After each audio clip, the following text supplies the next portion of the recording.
The conference room fell silent as General Thalrix placed the datapad on the table. His 4 arms moved with careful precision, a sign that the reptilian commander was deeply troubled. Around the circular table sat representatives from 12 different species, each one a military leader in the Galactic Coalition. They had gathered on Deep Space Station Apex to discuss a problem that no one wanted to admit existed. Another refusal, Thalrix said, his voice rumbling through the translation devices. The Corvin shock troops will not accept deployment to Sector 9. They cite the presence of human special forces in the area. A wave of uncomfortable shifting moved through the gathered officers. Melkora, the insectoid intelligence officer, clicked her mandibles together. That makes 17 units in the past month. General, with respect, this is becoming a serious operational concern. It is cowardice, snapped Commander Vex from across the table. His species had never encountered humans in combat, and his confidence showed.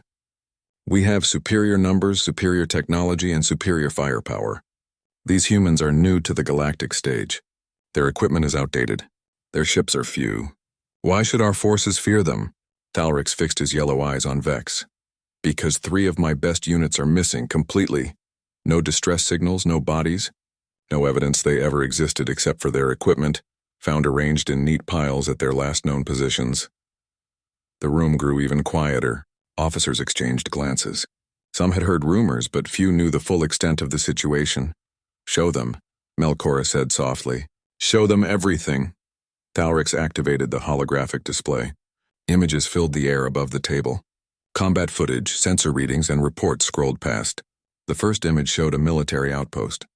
73 coalition soldiers stationed there, armed with pulse weapons and protected by energy shields. The next image showed the same outpost 12 hours later. Empty, not destroyed, not damaged, simply abandoned with every piece of equipment left behind in perfect working order. The soldiers? Someone asked. Gone, Thalrix said. We found them 3 days later, 40 kilometers away.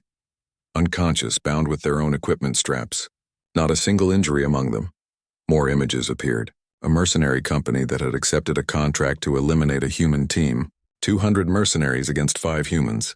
The mercenaries never reported back. Search teams found them scattered across a jungle valley, all alive but traumatized. Their leader, a Rukthan veteran of 30 campaigns, refused to speak about what happened. He simply repeated 2 words over and over. They hunted us. This is impossible, Vex protested. 5 against 200? The mathematics alone, War. The mathematics do not account for psychology, Melkora interrupted. I have studied every encounter we have on record. The humans do not fight as we do. They do not hold positions and trade fire. They do not follow standard tactical doctrine. They simply disappear. And then their enemies start disappearing too. Thalrix advanced the display to a thermal scan. It showed a coalition patrol moving through a forest at night. Standard formation, good spacing, proper communications protocol. Then, one by one, the thermal signatures at the rear of the formation simply vanished. The patrol did not notice for nearly 20 minutes. By then, half their unit was gone. Where did they go? An officer asked. The humans took them, Thalrix said, quietly, one at a time.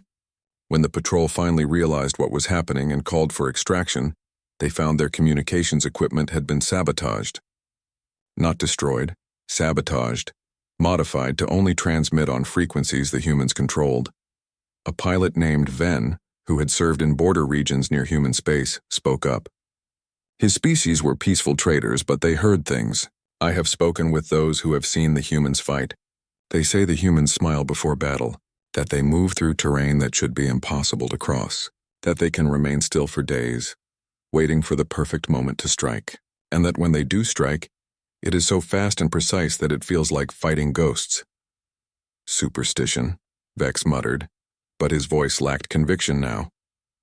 Thalrix pulled up the final report. 1 week ago, I sent my finest reconnaissance team to observe a human unit. My team had decades of experience. They knew how to remain undetected. They used the best stealth technology available. He paused, and something like fear flickered across his reptilian features. The humans found them within 6 hours. But here is what troubles me most out. The humans did not engage them. They simply left a message written in perfect Vrin script, our language. It said, "We know you are watching. That is acceptable. Watch and learn. We hope this prevents future misunderstandings. The room erupted in discussion. Officers argued about implications, about honor, about fear. Thalrix let them talk for a moment, then raised one hand for silence. I requested this meeting for a reason, he said. The Coalition High Command believes our units are refusing deployment out of cowardice. They want to make examples, courts-martial, demotions, but I have seen the reports. I have spoken with survivors. Our forces are not cowards. They are smart enough to recognize a predator when they see one. What do you propose? Melkora asked. We need to understand them, Thalrix said. We need to observe them in actual combat conditions, not border skirmishes or peacekeeping missions. We need to document exactly what makes them so effective. And we need to do this before High Command forces a confrontation that could destroy the human alliance. You want to spy on them? Vex asked. I want to learn from them, Thalrix corrected. We will arrange a scenario. A real mission, real stakes, but one where we can observe without interfering. If the humans are truly as capable as reports suggest, we will have documentation. If they are not, we will know our forces have been panicking over nothing. Melkora nodded slowly. I can arrange observation platforms, long-range sensors, stealth drones, but we will need the right situation. Across the galaxy, on a small blue planet that most species still considered primitive, Captain Taewon Kim stood in a briefing room. 4 other humans sat with him. Lieutenant Hyojin Park, Sergeant Donghyun Lee, Private Jiwoo Choi, and their commander, Subin Kang. Keth 7, Subin said, displaying a jungle planet on the screen. Local warlord has been disrupting shipping lanes. He has over 1,000 soldiers. Coalition wants him removed, but does not want to commit a fleet. So they are sending you. Taewon smiled slightly. 5 of us? 5 of you, Subin confirmed. They think it is a suicide mission. They expect you to need rescue. Then we should probably not need rescue, Hyojin said. Checking her equipment, probably not, Taewon agreed. Far above, in the dark between stars, Coalition sensors began their careful positioning. The observation had begun.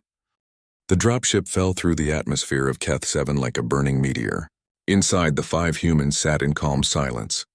Taewon checked his weapon one final time, a simple kinetic rifle that most Coalition species considered primitive. Around him, his team performed their own final preparations. 2 minutes, the pilot called back. The pilot was not human. The Coalition had insisted on providing transport, probably to ensure the humans actually went to the planet. Hyojin looked out the small window at the jungle below. Thick canopy stretched to the horizon, perfect ambush terrain for the warlord's forces, perfect hunting ground for humans. Remember, Taewon said quietly, they will expect us to fortify a position and call for support. We will do neither. Rules of engagement? Donghyun asked, though he already knew the answer. Defend ourselves. Complete the mission. No unnecessary casualties. Taewon's voice was firm. The warlord's soldiers are mostly conscripts. They fight because they have no choice. We give them a choice. The dropship's door opened and wind roared through the cabin. Below, a clearing appeared. The ship did not land. It simply slowed enough for the humans to jump, then accelerated away. Within seconds, it was gone, leaving the 5 humans standing in tall grass at the edge of the jungle. 12,000 kilometers above, Melkora watched through high-resolution sensors. 3 other Coalition observers crowded around her displays. They had positioned satellites, drones, and stealth platforms in orbit and throughout the region. Nothing the humans did would go unnoticed. They are just standing there, one observer said. Should they not establish a perimeter? Melkora's mandibles clicked thoughtfully. Wait. On the ground, Taewon raised one hand. His team moved closer. He spoke in a voice barely above a whisper, knowing that the jungle had ears. Jiwoo local networks? The young communications specialist pulled out a handheld device. Her fingers moved quickly across the screen. Warlord's forces use short-range radio. Encrypted but old encryption. I can listen. Probably break in within an hour. Do it. Hyojin, terrain assessment? The explosives expert, who also served as their environmental specialist, crouched and examined the soil. She broke off a piece of bark from a nearby tree, sniffed it, tasted it. Acidic soil. These trees are old growth, dense wood. Lots of natural cover. Ground is stable enough for movement, but soft enough to mask tracks if we are careful. Native wildlife will be noisy. We can use that. Donghyun? The medic had been scanning their surroundings with thermal imaging. I count 37 heat signatures within 1 kilometer. They are forming an encirclement pattern. Not professional. Too much noise. Too predictable. Taewon nodded. They want to surround us before we dig in. We will not be here when they close the trap. Move out standard dispersal. Meet at Rally Point Gamma in 48 hours. The team simply melted into the jungle. One moment they were there. The next, the clearing was empty. Above, the observers stared in confusion at their screens. Where did they go? An officer demanded. I had visual confirmation and now nothing. Melchora adjusted the sensors. The satellites showed body heat signatures, but they were spreading out, moving in different directions through terrain that should have been nearly impossible to traverse. They separated. Why would they separate? They reduced their combat effectiveness. Unless, Ven said slowly, combat effectiveness is not what they are trying to achieve right now. Night fell on Keth 7. The warlords' forces completed their encirclement of the landing zone, only to find it empty. Confused reports crackled over their radio networks. The humans had vanished. Officers shouted orders to search the jungle, to find the intruders before they could establish a position. The orders never reached some units. Jiwoo had spent the afternoon perched in a tree, invisible under camouflage netting, listening to every radio transmission. Now, with a simple program running on her handheld device, she had access to their entire network. She began feeding false information. Units were redirected to empty coordinates. Officers received reports of sightings that did not exist. Slowly, carefully, she began creating chaos without firing a single shot. Hyojin moved through the jungle like smoke. She found patrol routes, supply lines, and ammunition depots. She did not destroy them. Instead, she left small presents. Tripwires attached to smoke grenades, delayed timers on flashbangs. Nothing lethal. Just enough to make soldiers nervous, jumpy, exhausted. Dong Hyun tracked a patrol until he found a soldier sitting alone, clearly sick with some kind of fever. The medic could have killed him quietly or simply moved on. Instead, he sedated the soldier with a quick injection, treated his fever with antibiotics from his med kit, and left him sleeping comfortably under a tree. When the soldier woke hours later and found himself alive and healthy, he began to question everything his officers had told him about the human monsters. Taewon moved deeper into enemy territory. He was hunting, but not for soldiers. He was hunting for information. He found observation posts and sat in the darkness nearby listening.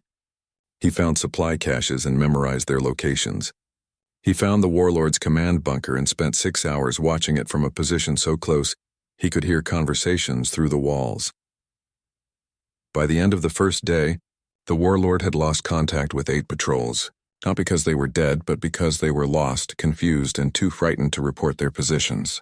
By the end of the second day, ammunition depots were reporting missing supplies, even though the guards swore no one had entered. By the third day, soldiers were refusing to go on patrol without triple their normal numbers. Melchora watched it all with growing amazement. They have not fired a single shot, she said in disbelief. Not one. And yet the enemy is falling apart. Psychological warfare, Ven said, but at a level I have never seen. They are not just making the enemy afraid. They are making them doubt everything. Their equipment, their officers, their mission, even their own senses. On the 4th day, the warlord made a mistake. He sent his best troops, 200 veterans, to hunt down the humans. These were not conscripts. These were true believers, loyal to the warlord and experienced in jungle combat. Taewon had been waiting for this. He allowed the enemy troops to track signs, to find evidence of human presence. He led them deeper into the jungle, away from support, away from supply lines. Then, when they were exhausted and overconfident, he sprang the trap. Not a trap of explosives or ambush. A trap of presence. All 5 humans appeared simultaneously from the jungle, spaced perfectly around the enemy force. They did not attack. They simply stood there, weapons ready but not aimed, visible, waiting. The veteran troops froze. They had spent 4 days hearing stories of ghosts and demons. Now they faced the reality. 5 humans against 200 soldiers. And the humans looked calm, almost bored. Taewon's voice carried across the clearing. He spoke in the local language, words Jiwoo had taught him. Your warlord cannot protect you. Your weapons cannot catch us. Your numbers do not matter. Go home. Tell him the coalition has sent hunters. Tell him to surrender, or we will come for him next. You have 1 hour to leave this area. The humans faded back into the jungle. The 200 veterans looked at each other. Then slowly at first, then faster, they began walking away. Not running. Walking. Because running would mean they were afraid, and they needed to pretend they were not. Above, Melkora realized she was watching something historic. They just defeated 200 soldiers without firing a shot. How is this possible? Ven's voice was soft. Because they are not warriors. They are apex predators, and the prey finally understands. The Coalition Military Command Center buzzed with activity. Officers from a dozen species studied the recordings from Keth 7, trying to understand what they had witnessed. General Thalric stood before a display showing human tactics broken down into components: infiltration, psychological warfare, non-lethal engagement, and what the analysts called presence dominance. "We can replicate this," insisted Commander Vex. He had assembled his own special forces team, mixing species and combat styles. "We have studied their methods. We understand the principles. Superior stealth, psychological pressure, minimal force. We can do this." Melkora's mandibles clicked skeptically, but she said nothing. Thalrix nodded slowly. "Then prove it. Training Scenario 7, Urban Environment, Hostage Rescue. You have 4 days to prepare." Vex's team failed within 6 hours. They moved quietly but not silently. They attempted psychological tactics but lacked the patience to maintain them. When confronted with unexpected resistance, they reverted to standard combat doctrine: overwhelming firepower and numerical superiority. The training scenario ended with theoretical hostages dead and the Special Forces team requesting backup. "We do not have their evolutionary background," Melkora said, after reviewing the failure. "Our species evolved as prey, as herbivores, as social insects. Humans evolved as persistence hunters on a death world. This is not something that can be taught in 4 days. It is not something that can be taught at all. It is what they are." On Earth, Commander Subin Kang reviewed an urgent message on her terminal. Her expression darkened as she read. Behind her, the 5 members of Shadow Strike Unit waited. "Situation," Subin said, turning to face them. "Civilian transport ship, the Peaceful Journey, has been seized by pirates at abandoned Station Gamma 5. 200 civilian passengers, including 42 children. Pirates are demanding ransom and safe passage." "Coalition response?" Taiwan asked. "They want to negotiate. Standard protocol. But the pirates are not standard. They are void-born mercenaries, experienced in zero-gravity combat. Their leader is a former Coalition military officer who knows all our procedures." Subin's eyes fixed on Taiwan. "The Coalition has not asked for our help. But I am asking. Those civilians have maybe 72 hours before the pirates start making examples." "We volunteer," Taiwan said simply. The other 4 nodded agreement. Subin allowed herself a small smile. "I thought you might. Officially, you are on training exercises. Unofficially, Station Gamma 5 is 6 hours away at best speed. Your transport is waiting." What Subin did not mention was that Melkora had personally requested that Coalition observers be allowed to monitor this mission. After Keth 7, the intelligence officer wanted to see how humans performed in an environment completely different from jungle warfare. Station Gamma 5 provided the perfect test: zero gravity, close quarters, civilian lives at stake, and enemies who knew Coalition tactics inside and out. The abandoned mining station hung in space like a broken wheel. Once it had housed 5,000 workers. Now it was a hollow maze of corridors, processing chambers, and docking bays. Perfect hideout for pirates who knew how to avoid Coalition patrols. The human transport approached slowly, running dark to avoid detection. Inside, the 5 team members prepared their equipment. Mugboots for movement in zero gravity, suits with maneuvering thrusters, weapons modified for shipboard combat where stray shots could breach hulls. "Station layout," Jiwoo said, projecting a hologram. "Pirates have hostages in the central habitat ring. That is the only area with artificial gravity still functioning. They have sensors watching all main approach routes. Docking bays are mined. Standard Coalition assault would take hours to breach safely.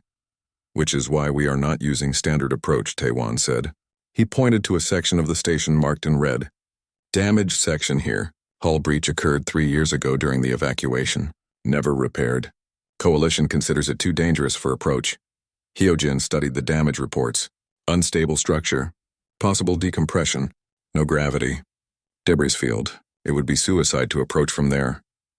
Which is why they are not watching it, Taewon replied. Above, watching through passive sensors, Melkora felt her mandibles twitch in what might have been amusement or dismay. They are going to approach through the damaged section. This is madness, or brilliant, Ven added. No one would expect it. Because no one else could do it. The human ship detached a small assault pod. No engines. Just momentum and carefully calculated trajectory. It drifted toward the damaged section like another piece of debris. The pirate's sensors focused on active threats never registered it. The pod touched the broken hull gently. The 5 humans emerged into a nightmare of twisted metal and floating wreckage. They moved through the chaos like dancers, using handholds and gentle pushes to navigate. Every movement was precise. In zero gravity, momentum was everything. Too much force and you would crash into walls or spin out of control. Too little and you would float helplessly. They reached an interior bulkhead. Hyojin examined the seal, then pulled out a small cutting tool. She did not cut through. Instead, she carefully removed the entire seal assembly, then reattached it behind them. To anyone checking sensors, the bulkhead would still appear sealed. Pressure on the other side, Dong-hyun whispered, checking his instruments. 0.3 atmospheres. Not breathable, but enough to carry sound. We need to be absolutely silent from here. They moved deeper into the station. Jiwoo tapped into the station's old network, finding emergency systems still running on backup power. Security cameras long forgotten by the pirates showed her everything. Patrol routes, guard positions, where the hostages were held, where the children were kept separate from adults probably to use as ultimate leverage. 18 pirates, Jiwoo reported silently through helmet communications. Weapons are energy-based, not kinetic. They are not worried about hull breaches, confident. Overconfident, Taewon corrected. Hyojin, can you access environmental controls? The explosives expert smiled inside her helmet. Environmental controls were her specialty, though most people thought she only worked with things that exploded. Give me 15 minutes. While Hyojin worked, the others positioned themselves. Taewon found an observation point overlooking the central habitat ring. Dong-hyun moved toward the hostage location, ready to provide medical support the moment they were free. Jiwoo continued mapping the pirates' communications, learning their codes and patterns. Ready, Hyojin whispered. Taewon gave the signal. Execute. The station's lights went dark. Emergency lighting kicked in, but it was dim and flickering. At the same time, air circulation systems began cycling at random. Pressure in different sections rose and fell. Temperatures fluctuated. Nothing dangerous, but deeply unsettling. The pirates immediately went on alert, but they could not find a cause. Their sensors showed no breach, no intrusion, no attack. Just system malfunctions in a station that had been stable for weeks. Then Jiwoo began speaking. Through every speaker in the station in the pirates' own language, a calm human voice delivered a message. You have 2 choices. Release the hostages unharmed and surrender, or we come for you. You have 10 minutes to decide. The pirate leader, a scarred veteran named Cross, laughed. Coalition psychological tricks. They want us nervous before they assault. Standard pattern. Everyone to defensive positions. 8 minutes later, one pirate on patrol simply vanished. His weapon was found floating in a corridor undischarged. No signs of struggle, no blood, no body. 6 minutes later, 2 more disappeared. 4 minutes later, Cross realized his communications were compromised. Someone was listening to everything. Worse, someone was responding, giving orders in his voice, sending his people to wrong locations. 2 minutes later, Cross stood in the command center with his 5 remaining pirates. Weapons aimed at every entrance, waiting for the assault. It never came. Instead, the door behind them opened, the one they thought was sealed and unpowered. Taewon stood there alone and unarmed, hands visible. Behind him, through the doorway, the pirates could see their captured comrades tied up but unharmed. Time is up, Taewon said calmly. Your people are safe. The hostages are being evacuated right now. You can surrender and live, or you can fight and lose. Choose quickly. Cross aimed his weapon at Taewon. You are 1 man against 6. No, Taewon said. I am 1 human. There is a difference. Above, Melkora watched as the pirates lowered their weapons. She watched as the hostages were evacuated. Every single one safe and unharmed. She watched as Dong-hyun treated minor injuries, as Jiwoo coordinated with coalition rescue ships, as Hyojin carefully disarmed the station's traps.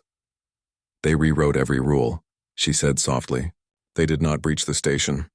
They did not assault the positions. They did not even fight. They simply convinced the enemy that fighting was pointless. Ven nodded slowly. How do you defeat an opponent who makes you doubt everything? General Thalric sat in the archives deep beneath Coalition headquarters. Around him, data crystals glowed with soft blue light. Each crystal contained centuries of information about species, wars, tactics, and threats. He had been searching for 3 days, looking for anything that might explain what made humans so uniquely dangerous. Melkora entered the archive chamber quietly. You requested my presence, General. I need access to restricted files, Thalric said without looking up from the terminal. Specifically, I need everything the Coalition has on Earth's history. Not the diplomatic summaries. Not the cultural briefings. I want military analysis, combat records, historical warfare patterns. That information is classified. Earth was designated a protected development world until they achieved spaceflight.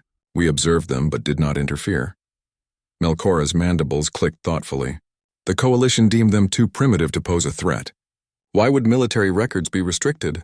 That is exactly what I want to know. Thalrix finally turned to face her. I have commanded forces for 40 years. I have fought in 16 campaigns across 9 sectors. I know what combat looks like. What I saw in those recordings from Keth 7 and Station Gamma 5 was not combat. It was art. And art requires practice. Lots of practice. Melkora accessed her security clearance. After a moment, files began appearing on Thalrix's terminal. More files than he expected. Thousands of documents, videos, and analyses spanning thousands of Earth years. The first file he opened made him freeze. It was a historical summary of human warfare. The document started 10,000 years before humans achieved spaceflight and cataloged an almost unbroken chain of conflicts. Tribal warfare, city-state battles, continental wars, global conflicts. The humans had been fighting each other for their entire recorded history. This cannot be accurate, Thalric said. No species could survive constant warfare for this long. The data has been verified multiple times, Melkora replied. It troubled our sociologists greatly. Most species have brief periods of conflict, followed by long periods of peace once they develop agriculture and cities. Humans are different. They never stopped fighting. They simply became better at it. Thalrix opened another file. This one detailed human military evolution. Simple clubs and rocks giving way to spears, then bows, then firearms, then explosives, then weapons that could destroy cities. Each advancement driven by warfare. Each generation teaching the next how to fight more effectively. They are a warrior species, Thalric said. No, Melkora corrected gently. They are a predator species that learned to make war. There is a difference. Warriors fight for honor or duty. Predators hunt to survive. Thalrix found a file marked with a red warning symbol. It was a comparative analysis of predator species in the galaxy. The document listed only 3 sapient predator species ever discovered. 2 of them were marked as extinct. The files on those species were heavily restricted, but even the summaries were disturbing. Both species had been destroyed by Coalition forces centuries ago. Both had been deemed too dangerous to allow survival. We hunted them to extinction, Thalric said slowly. The Coalition killed 2 entire species because they were predators. Not just predators, Melkora said. Aggressive predators. Species that saw other sapiens as prey. The Coalition had no choice, and humans? Thalrix asked. Are they aggressive predators? Melkora was silent for a long moment. That is what terrifies the High Command. Humans have every trait of an aggressive predator species. Binocular vision for tracking prey, endurance for persistence hunting, pack tactics for bringing down larger threats, tool-making ability refined through millions of years of hunting. And yet they protect the weak, Thalrix finished.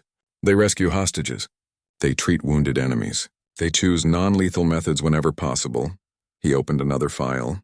This one showed Earth's biosphere analysis. The planet was classified as a death world. Extreme weather, aggressive predators, diseases, earthquakes, hurricanes, volcanoes. Life on Earth had to be tough to survive, and humans had not just survived. They had thrived. They had spread to every environment on their planet. Frozen tundra, burning deserts, dense jungles, tall mountains. Humans lived everywhere. They are persistence hunters, Melkora said, pointing to a biological analysis. Their evolutionary niche was chasing prey until it collapsed from exhaustion. Not faster than their prey, not stronger, but able to keep going long after everything else gave up. This is why our forces cannot shake them. Humans do not give up. It is not in their nature. Thalrix found tactical analyses from coalition observers who had watched human training exercises. The reports noted unusual characteristics. Humans trained for failure. They practiced being injured, disoriented, outnumbered. They seemed to assume everything would go wrong and prepared accordingly. Most coalition forces trained for success and fell apart when things deviated from plan. He found psychological profiles. Humans bonded intensely with their team members. They would take enormous risks to save each other. But they also compartmentalized extremely well. They could switch from casual conversation to lethal combat in seconds, then switch back just as quickly. Coalition psychologists found this ability deeply disturbing. "We nearly made a terrible mistake," Thalrix said finally. "If we had encountered humans during their expansion phase, if we had seen them as a threat, we might have tried to do to them what we did to those other species." Some in high command wanted exactly that, Melkor admitted. When humans first achieved faster-than-light travel, there were proposals to quarantine their system. Some suggested more permanent solutions, but humans made contact peacefully. They requested alliance, not conquest. They offered trade, not demands. And so we allowed them to join the coalition. Without understanding what we had allowed to join, Thalrix said, we invited apex predators into our organization. And now our forces are refusing to fight alongside them because they are finally seeing what humanity really is. An alert chimed on Melkora's communication device. She checked it and her mandibles went rigid. "General, you need to see this.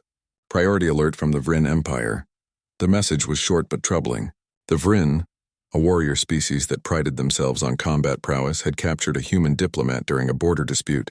They were holding her at their fortress world, Kardesh, as leverage in trade negotiations. The human government had filed official protests but had not taken military action. Yet, they have taken a human hostage, Thalrix said, on a fortress world. Do they not understand what they have done? The Vryn believe the fortress is impregnable, Melkora said. 3,000 soldiers, orbital defense platforms, energy shields. They think the humans will be forced to negotiate. The humans will not negotiate, Thalrix was absolutely certain. They will come for their diplomat. And the Vryn will learn the same lesson everyone else is learning. Another message arrived. Commander Subin Kang had sent a formal request to Coalition Command. Shadow Strike Unit was volunteering for a rescue mission. 5 humans against a fortress world. The Coalition analysts calculated the mission as a 98% probability of failure. Thalrix made a decision. Melkora, I am authorizing another observation mission. Maximum sensor coverage. I want every moment of this recorded. And I want volunteer observers who are willing to go into the combat zone. General, if this goes wrong, if this goes wrong, we will have bigger problems than a failed rescue mission, Thalrix interrupted. But I do not think it will go wrong. I think we are about to witness something unprecedented. I think we are about to see why alien units refuse to engage human special forces. Melkora looked at the tactical analysis of Kardesh. Fortress walls 10 meters thick. Underground bunkers.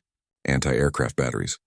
Enough firepower to hold off a fleet. Against all of this, 5 humans with portable equipment and no support.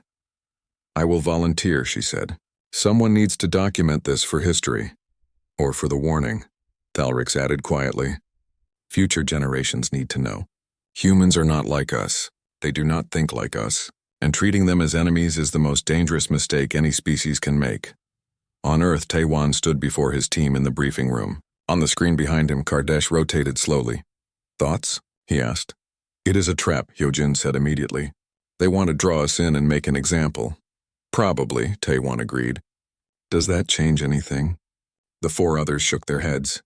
Of course it did not change anything. One of their own needed help. The decision had been made the moment they heard about the captured diplomat. Donghyun smiled slightly. At least it will not be boring. Never is, Jiwoo agreed, already pulling up fortress schematics. Commander Subin watched them prepare and felt something she rarely experienced. Pride, mixed with fear. Pride in their dedication, fear for what they were about to attempt. But she did not try to stop them. You did not cage predators. You pointed them at problems and let nature take its course. The stolen cargo ship drifted through the outer system of Kardesh, running on minimal power. To Vrin sensors, it looked like any other civilian vessel, slightly off course and correcting its trajectory. The guards monitoring space traffic barely glanced at it before returning their attention to potential military threats. Inside the cargo hold, the 5 humans floated in zero gravity, checking equipment one final time. They had been in the system for 3 days, observing, learning, and waiting for the right moment. Orbital defense platforms have a 12-minute gap in coverage every 8 hours, Jiwoo reported, her voice barely a whisper even though no one could hear them through the vacuum. When the platforms rotate positions, it is only 12 minutes, but it is enough. Ground defenses? Taewon asked. Fortress walls are thick but old. Original construction is 400 years old. They have upgraded systems, but the foundation is ancient. Hyojin projected a hologram showing the fortress layout. Weakest point is the old waste disposal system, sealed 70 years ago when they installed modern facilities. But the tunnels still exist. Donghyun studied the medical profile of their target. The diplomat, Ambassador Yuna Han, is being held in the command center. Upper level. Maximum security. She is unharmed so far. They are treating her well because they want something. They are going to get something, Taewon said. Just not what they expected. 12,000 kilometers away, Melkora sat in a stealth observation ship with Ven and 2 other coalition officers. Their sensors were locked on the human vessel. Around them, coalition ships waited in deeper space, ready to extract the humans if the mission became impossible. High Command had insisted on the backup, though Melkora suspected it was more to recover bodies than living soldiers. They are approaching the gap window, Ven noted. If they are going to make their move, it has to be now. The human ship fired maneuvering thrusters, sliding into an approach vector that would take it past the planet's southern pole. A route so obviously wrong that the Vrin controllers did not even bother to hail it. Civilian ships got lost all the time. Then, in the brief 12-minute window when sensors overlapped and left gaps, 5 small objects separated from the cargo ship. No heat signature, no active systems, just 5 pods falling toward the planet on carefully calculated ballistic trajectories. By the time the defense platforms completed their rotation, the pods were already in the atmosphere, lost in the noise of atmospheric entry. Brilliant, Melkora breathed. They used the planet's own atmosphere to hide their entry. The pods hit the surface in a remote mountain region 300 kilometers from the fortress. They did not land gently. They crashed, burying themselves in rock and snow. But humans were built tough, and the pods were designed for exactly this kind of abuse. 5 figures emerged from the wreckage, checked themselves for injuries, and began the long walk toward the fortress. 300 kilometers on foot. Most coalition species would have required vehicles or air transport. Humans simply walked. They moved through terrain that should have been impossible. Steep cliffs, ice fields, thin atmosphere that would have left most species gasping. The humans adjusted their breathing, found handholds where none seemed to exist, and made steady progress. It took them 2 days. 2 days of careful movement, always staying below sensor coverage, always choosing paths that looked impossible and therefore unwatched. They survived on minimal rations and melted snow for water. They slept in shifts with someone always on watch. They did not complain. They did not question. They simply moved forward with the steady, relentless pace of persistence hunters closing on prey. On the 3rd day, they reached the fortress. Not the main gates with their guards and sensors. Not the walls with their automated defenses. They found the old waste disposal access, exactly where ancient blueprints said it would be. The entrance was sealed with a metal plate that had not been maintained in decades. Hyojin examined the seal. I can cut through quietly. Give me 30 minutes. She worked with tools that seemed too simple for the task. A molecular blade that vibrated at frequencies that weakened metal bonds. A small heater to expand stress points. Patience to do it slowly enough that sensors would not detect rapid temperature changes. After 28 minutes, she lifted away a section of metal large enough for humans to slip through. They descended into darkness. The old tunnels were exactly as the blueprints showed, unused, forgotten, and extending deep under the fortress.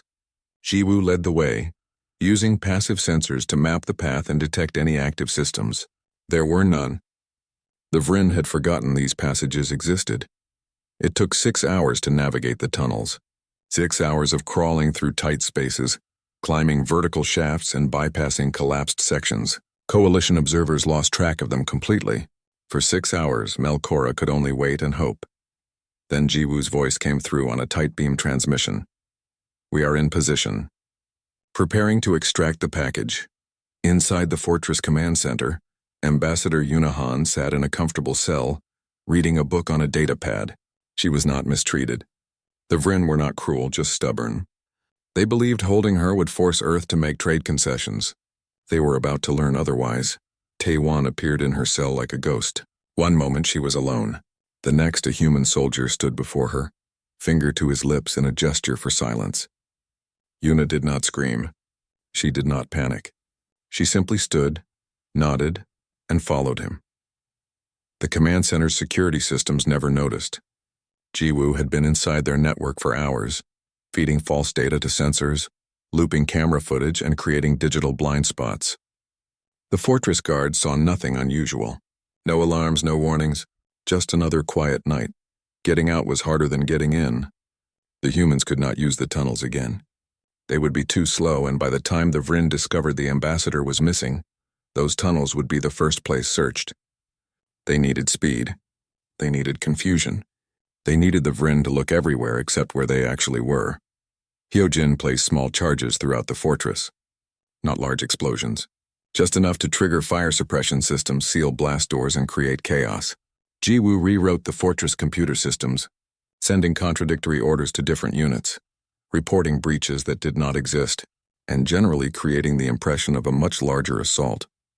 When the charges went off simultaneously, the fortress erupted into controlled chaos. Soldiers rushed to defensive positions. Officers shouted orders. Automated systems locked down sections. In the confusion, 5 humans and 1 ambassador simply walked out the main gate, wearing stolen Vryn uniforms and carrying forged authorization codes that Jiwoo had created. They stole a transport vehicle and drove away from the fortress at exactly the legal speed limit. Behind them, 3,000 soldiers searched for an assault force that did not exist. "This is insane," Yuna said as they drove calmly down a military road. "This is the most insane rescue I have ever heard of." "It is working," Taewon pointed out. "That is the insane part," Yuna agreed. Above the planet, Melkora tracked their stolen vehicle. They just walked out of an impregnable fortress. They walked out the front gate. "How long before the Vryn realize?" Fen asked.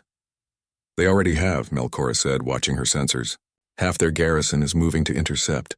This is about to become very complicated." Taewon saw the pursuit forming behind them. Dozens of vehicles. Hundreds of soldiers. Gunships launching from the fortress. All converging on their position. "We need extraction," he said into his communicator. "Now would be good." "Negative," came the reply from Coalition Command. "Orbital defenses are active. We cannot approach." Taewon was about to respond when new signals appeared on sensors. Ships dropping out of faster-than-light travel. Not human ships. Coalition ships, led by Melkora's observation vessel. The insectoid intelligence officer's voice came over open channels, broadcast so both the humans and Vryn could hear.